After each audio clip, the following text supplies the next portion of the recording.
Above 26,000 feet, the human body begins to die. But for 7 climbers, death didn't mean disappearance. It meant becoming part of the route itself. By 2024, over 300 bodies remain frozen on the world's highest peaks, most above 8,000 meters. 1 in every 20 climbers who enters the death zone never leaves. At altitudes above 26,000 feet, what mountaineers call the death zone, the human body enters a state of gradual shutdown. Oxygen levels drop to just 1/3 of sea level. Within minutes, brain cells begin dying without supplemental oxygen. Despite physical exertion, core body temperature plummets, while blood thickens, dramatically increasing stroke and clot risks. This hostile environment has claimed hundreds of lives. Over 300 bodies currently remain on Everest alone. K2, though less frequently attempted, maintains a staggering 25% fatality rate, 1 death for every 4 successful summits. The killer mountain, Nanga Parbat, isn't far behind with 22%. Most climbers don't die during ascent. Statistics show 70% of deaths occur during descent, when exhaustion has set in, and the euphoria of summiting clouds judgment. At these extreme altitudes, 70% of bodies are never recovered. May 10th, 1996. While most remember this as the day of the into thin air disaster on Everest's South Col, another tragedy was unfolding on the North Ridge. In temperatures plunging to -40 degrees Fahrenheit with wind chills approaching -100 degrees Fahrenheit, visibility reduced to mere inches in what climbers call white darkness. 28-year-old Sawang Paljur, a constable in the Indo-Tibetan Border Police, was part of a 3-man team attempting to become the first Indian expedition to summit via the North Ridge. Married with 2 young children waiting at home in Ladakh, India, Paljur wore distinctive neon green Koflak mountaineering boots. As the storm engulfed the ridge, the effects of high-altitude cerebral edema set in. Hypoxia-induced confusion disoriented the climbers. Paljur likely experienced what mountaineers call the sit-down death, an overwhelming urge to rest that feels completely rational to the oxygen-starved brain. He found a small limestone alcove just off the main route at 27,890 feet, sitting down in a fetal position with knees drawn to chest. His hypoxic brain convinced him he was warm and safe. Evidence suggests paradoxical undressing may have occurred. His jacket was found partially unzipped, a common phenomenon where hypothermic victims feel inexplicably hot. He froze to death within hours, still conscious but unable to move. Japanese climbers discovered his body days later. Within a year, climbers began referring to him simply as Green Boots. His alcove became a psychological checkpoint. You're close to the summit when you pass Green Boots. Expedition guides used him as a navigation marker. The mountains stripped away his name, his family, his humanity. All that remains is a pair of boots and a cautionary tale no one heeds. Between May 22nd to 24th, 1998, on Everest's northeast ridge in an area grimly nicknamed Rainbow Valley for the colorful jackets of frozen corpses, another tragedy unfolded at 8,600 meters, 28,200 feet. 40-year-old Frances Fran Arsentiev from Colorado was attempting to become the first American woman to summit Everest without supplemental oxygen. She climbed alongside her husband, Sergei Arsentiev, an experienced Russian mountaineer. On May 22nd, the couple successfully reached the summit without oxygen, a remarkable achievement. During their descent in failing light, they became separated. Sergei descended first, assuming Frances was behind him. When he reached camp and realized she wasn't there, he immediately turned back. Frances, meanwhile, had collapsed from exhaustion near the summit, spending the night exposed at 28,000 feet, conditions considered unsurvivable. The next morning, Uzbek climbers found Frances still alive, but unable to move. She was severely frostbitten, hypothermic, with her skin turned purple-gray and eyes partially frozen open. The most horrifying detail, she was conscious and aware. She whispered repeatedly, "Don't leave me here to die." The climbers attempted to help, but had no supplemental oxygen or rope. They were forced to continue their descent or face death themselves. On May 24th, British climbers Ian Woodall and Kathy O'Dowd found Frances still alive, having somehow survived a second night in the death zone, a medical impossibility. She was semi-conscious, moaning, but could no longer speak. They spent an hour administering oxygen, trying to revive her. Eventually, they realized she was too far gone. Moving her would kill them all. They made the agonizing decision to leave her and descend, Frances died shortly after, her body visible from the main climbing route. Her body remained in place for 9 years, visible to all climbers. She became known as Sleeping Beauty, a grotesque nickname for a woman who died in agony. In 2007, Woodall returned with a team to move her body out of sight. Sergei was last seen climbing back toward the summit, searching desperately for his wife. His body was discovered a year later, 1,000 feet below, tangled in ropes. Evidence suggests he fell while attempting to descend with Frances, likely dying while trying to single-handedly drag her down the mountain. August 10th, 1953, on K2's Abruzzi Spur. K2, the second highest mountain, but statistically deadlier than Everest, was being battered by a hurricane-force blizzard, with winds exceeding 80 miles per hour and temperatures at minus 40 degrees Fahrenheit. By August 8th, his left leg had swollen dramatically. He could no longer walk. The diagnosis was thrombophlebitis, blood clots in his leg, essentially a death sentence at altitude. If a clot traveled to his lungs or brain, he would die within minutes. The team faced an impossible choice: leave him or attempt a rescue descent.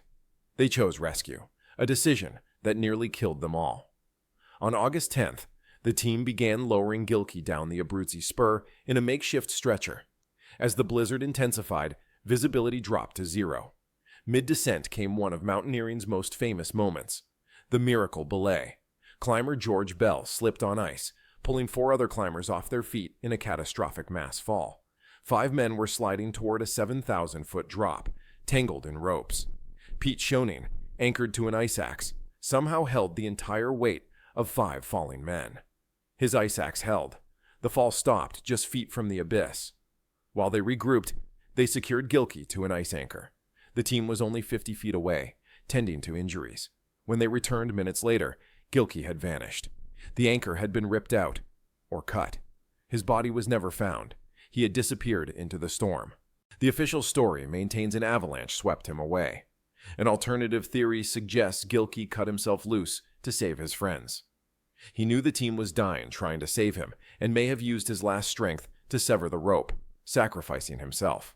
His teammates erected a memorial cairn at base camp, calling him simply a gentleman. Maurice Wilson, a 36-year-old British eccentric and former WWI soldier, suffered from tuberculosis and war trauma. He had become obsessed with mysticism and spiritual healing, believing that faith, prayer, and fasting could overcome any physical obstacle. Despite having no mountaineering experience whatsoever, he formulated an outlandish plan: crash land a plane on Everest's slopes, then walk to the summit. In 1933, Wilson purchased a Gypsy Moth biplane and taught himself to fly. After crash landing in India, his plane was confiscated. Undeterred, he disguised himself as a monk and trekked illegally into Tibet. He hired 3 Sherpas who reluctantly guided him to base camp. Throughout this journey, he wore a tweed jacket, leather boots, and wool trousers.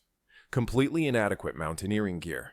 In June 1935, the next British expedition found Wilson's body at 21,000 feet. He was inside his tent, wrapped in a sleeping bag, his body frozen solid and perfectly preserved. His diary lay beside him, ending abruptly mid-sentence. Evidence suggested he had starved to death, possibly combined with hypothermia and altitude sickness. Wilson became a legend, a cautionary tale of delusion versus determination. His story inspires both admiration for his courage and ridicule for his foolishness. He proved that faith alone cannot overcome physiology. On May 19, 2012, on Everest's South Col route, a tragedy unfolded at the Hillary Step, a 40-foot vertical rock face at 28,839 feet, just below the summit. A bottleneck formed as over 150 climbers attempted to summit on the same day. 33-year-old Shreya Shah Chlorfine, a Canadian woman of Indian descent, had made climbing Everest a bucket list dream.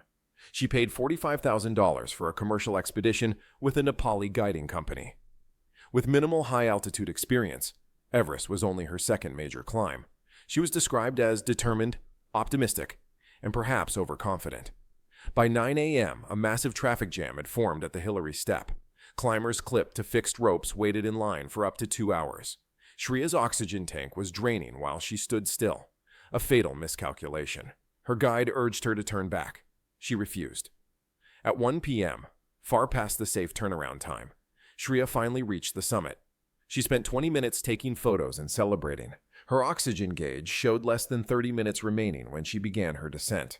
Already exhausted, Shreya's death sparked international outrage about Everest's commercialization. Critics argued that inexperienced clients were being led to their deaths for profit.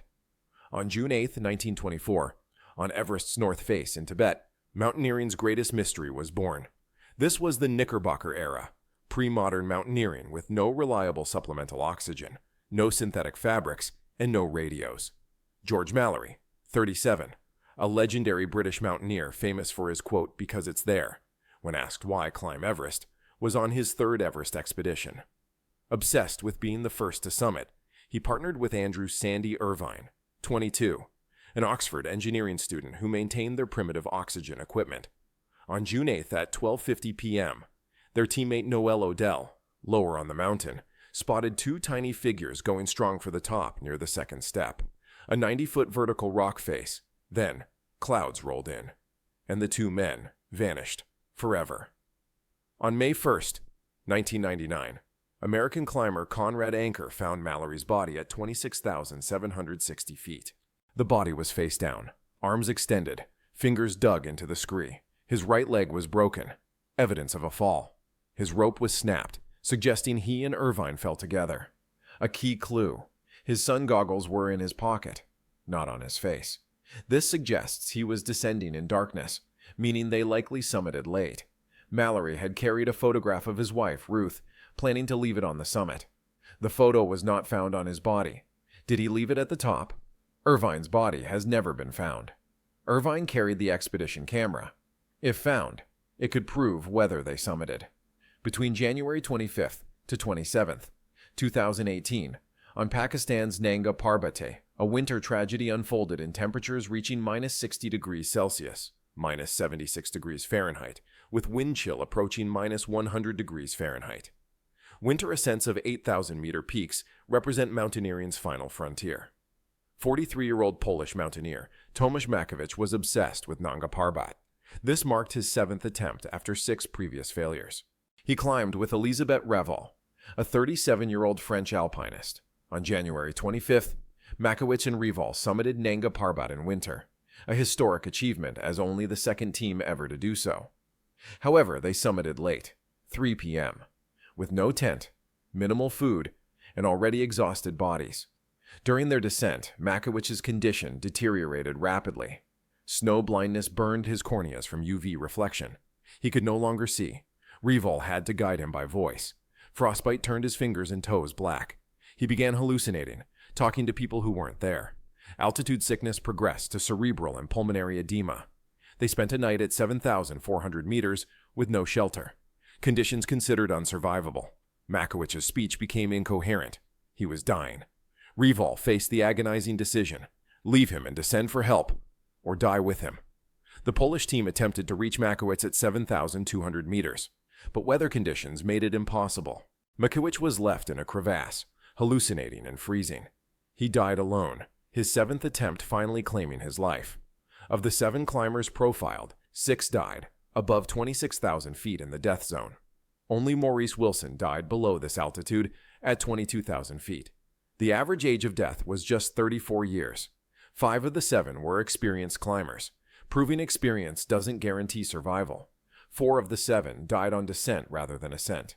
Common factors link all these deaths: summit fever, pushing past safe turnaround times; hypoxia causing poor judgment; hypothermia accelerating physical collapse; isolation placing victims too far from help; and in modern cases, commercialization allowing inexperienced clients to pursue deadly dreams. The body count continues to rise. Since 2018, an average of 12 climbers die on Everest annually. K2's fatality rate remains steady at 25%, 1 death for every 4 summits. Climate change is making high-altitude climbing increasingly dangerous, with melting ice and unstable routes. Yet people keep climbing. The allure of the summit proves stronger than the fear of death. Social media and commercialization have transformed Everest into a status symbol.